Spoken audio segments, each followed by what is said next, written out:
All right, people are trickling in. Hello, everybody.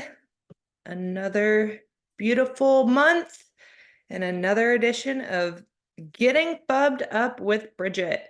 So I'll give just a moment here, do an introduction while people kind of pile in here. I am Bridget Ahern with Amplified Solutions. I am the Director of Project Management over there. I love doing these webinars for you guys. If it's your first time joining us, welcome. And if it's not, then happy to get fubbed up with you again. So today we're going to talk a little bit about imports and just really trying to navigate. Sometimes things can get a little bit messy when you're doing an import. Data can kind of go all over the place. So really to help people streamline your imports and all that good fun stuff. So without further ado, I'll get into the good stuff. Let me get us all pulled up here. All right. So we also will be providing today for you guys a templated import sheet that you guys will be able to use and utilize. It'll go out with the recording today as well. So essentially just kind of a layout for, you want first name, last name, email, what you'd want to convert into your CSV file in order to successfully be doing your imports. So when you go to your dashboard, and anybody on your team actually has the ability to do an import, we do recommend that usually somebody on the admin staff or somebody like that takes care of the import for new agents and things like that, just so that you can make sure new things don't get created. Sometimes it can create a new custom field or a different tag that you want your team to be utilizing. So a little bit of caution there. But if you go to your admin tab and then over here to import, right here is where you see everything. So step one, import our contacts.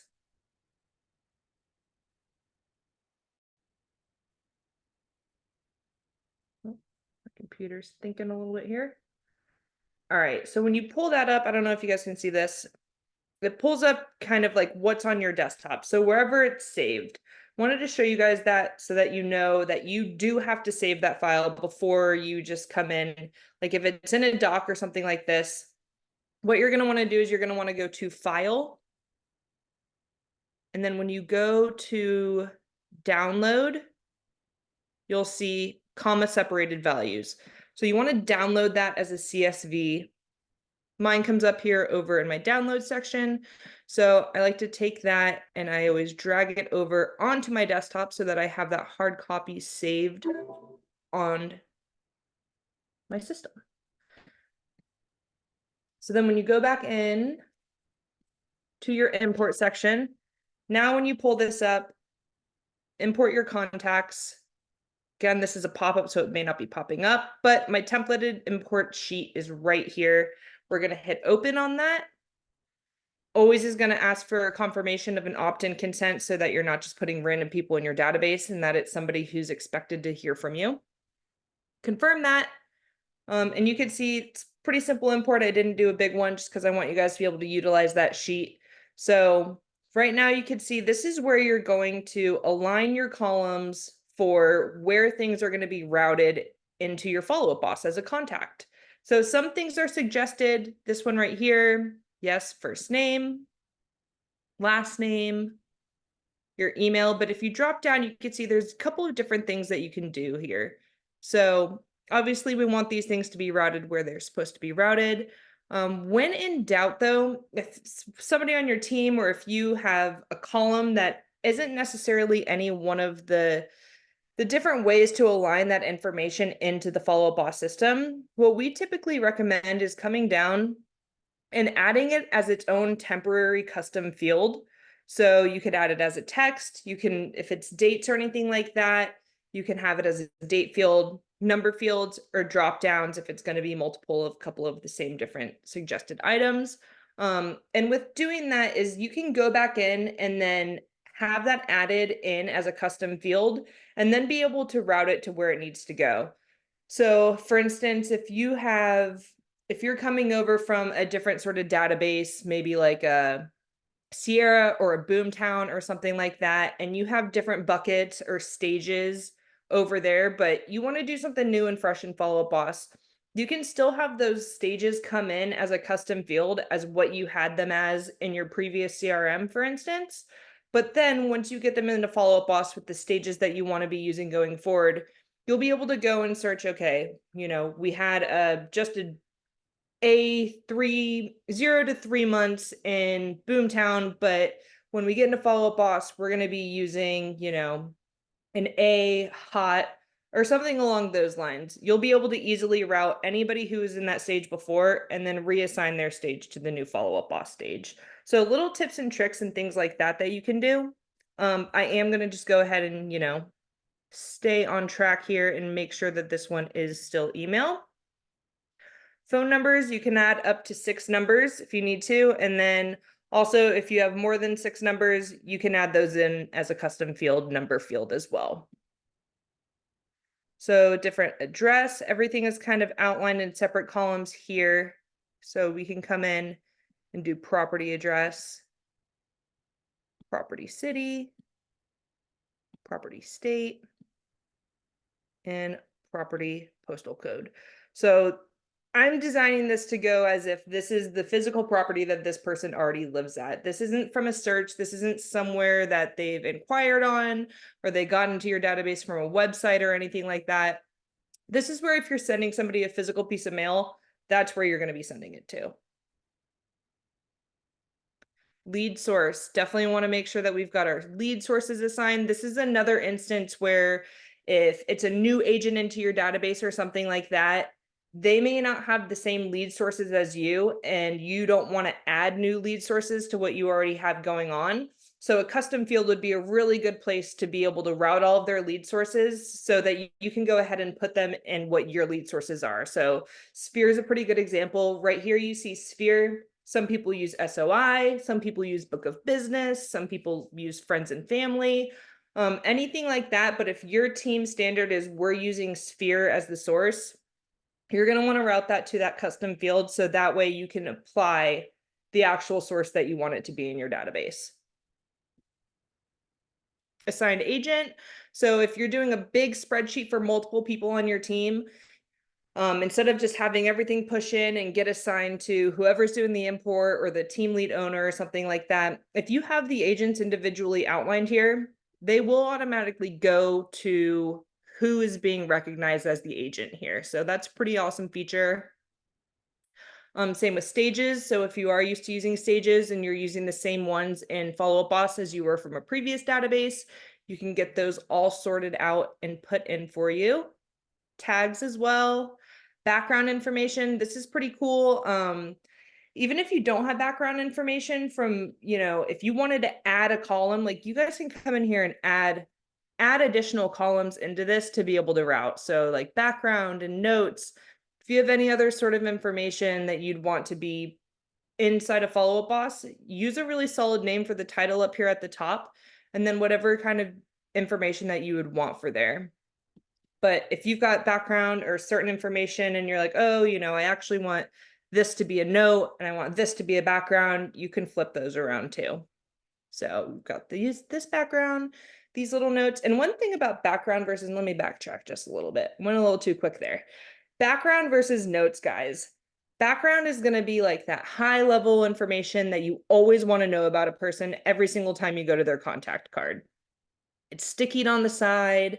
It's always going to be there. You can always add to it, adjust it, make changes, things like that. The notes, I'm sure you guys have seen, or not, if you're brand new to the system, we're happy to have you. But the notes, you've probably seen like the more notes, the more communications, the more stuff that you have going on in a contact card, property inquiries and stuff like that. The notes are going to get pushed down further and further. So background is going to stay on the side of the card for you. You can always reference it. You don't have to go searching through. It's really great for setting yourself up for success, to have really great phone calls and call conversations. And then notes, since they do kind of fall into that feed of communications and stuff, they are time stamped, they are date stamped. So that's really good for kind of like some of that day to day. Hey, here's what happened with this person specifically on this day. And then close date, see here, There may not be a custom field in here, but if you do have custom fields for stuff like this, like everybody should really realistically have a close date custom field. You can come down, let's see, right here, transaction info, close date. That's going to route all the close dates right there for you. So you see this little skip here. You can always go in and make adjustments and change things if you need to. It'll bring you right back here. But if you skip over it, it's going to skip all of that data entirely for every single contact that you have. So if it's something that doesn't make sense into your system, like if you have like a weird ID number or something like that, and you're like, this isn't important, I don't need to waste a custom field on it. It's just in this spreadsheet.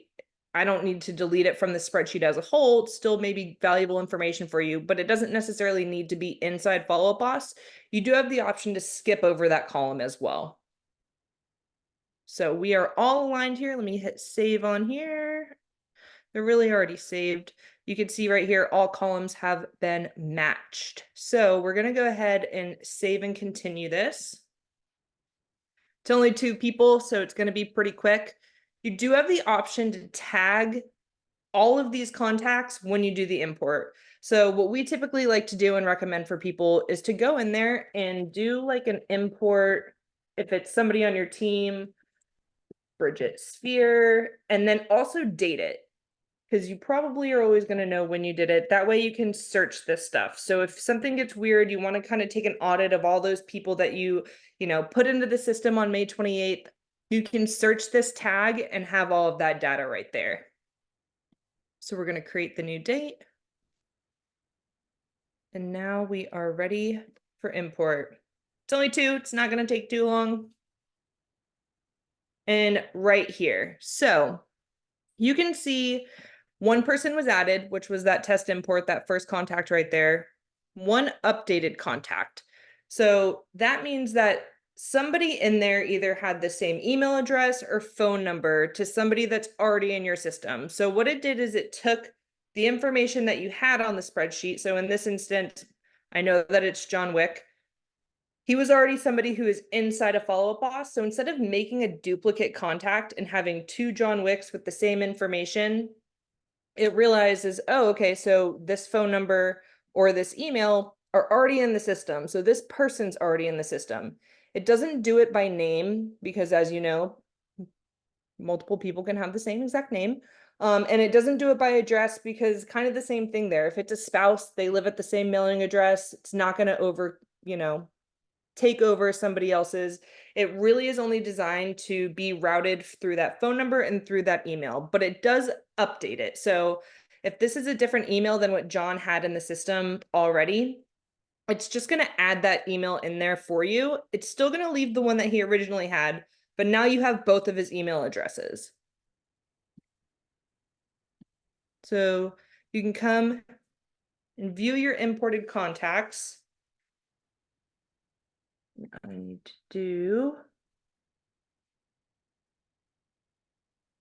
Oh, I am in my person. I was in the agent office hours instead of the admin office hours. So it's giving me a different little view there. Let me get signed in. I guess I should have checked that before, but that's okay. We're getting to the right place now. But that's also why that little tag is important. So right here with our people,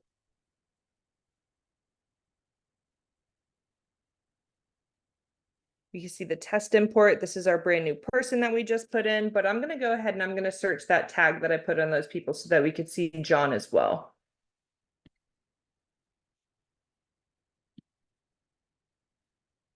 Do the 5. There we go. Here we go. So you can see both of the people here. If we go into test import, so it did route to Lee because it didn't have Bridget's first and last name. So for the agent assignment, you do want their first and last name so that it routes properly. But you can see here, the notes go here. They got here via this import. Here's their property. And down here, you've got the close date. So all of this information's coming in for us, whole bunch of different tags that we had involved on there. And then one thing that I want to show you guys about John Wick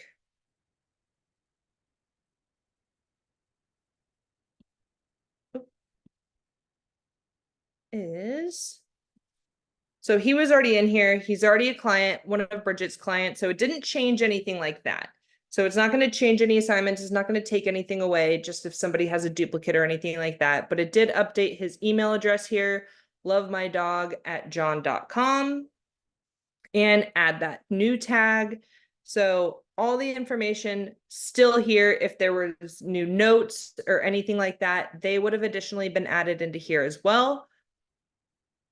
And this stuff was already here. So as you can see, it doesn't take anything away. It just simply adds more information to this contact card if you have data that is similar. And one thing that I did notice, I think I accidentally may have told you the wrong thing here. So I did the property inquiry. I should have done the address. So this is if somebody does have property inquiries, it kind of gives you what different properties that they've searched on, not their physical mailing address. So that was on me. I routed that weird, moving a little fast. It's after a holiday weekend. Give me a little bit of a break. But that's also really cool to know too, is if you do have people with information and property inquiries and different things like that, you can get that into the system. It actually comes up in their activity. So I'm kind of mad. I'm kind of not mad that I did this accidentally, because it is something cool to show that you're able to do. So already you can see different activities from the past of homes that they've inquired on, so that you don't lose that information.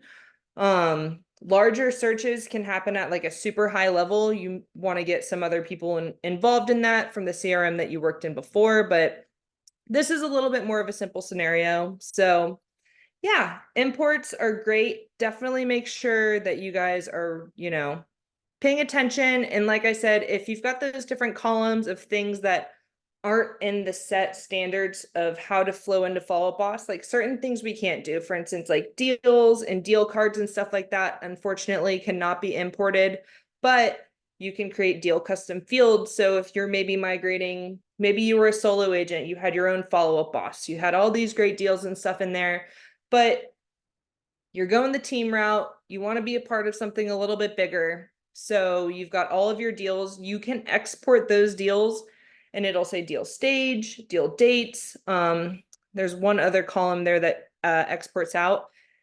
Put them in as a custom field and then create those deals, unfortunately, by hand from what these are. And then you can go ahead and knock out those different, just delete the custom fields after you've updated and created your new deals. So plenty of ways to still get valuable information in here.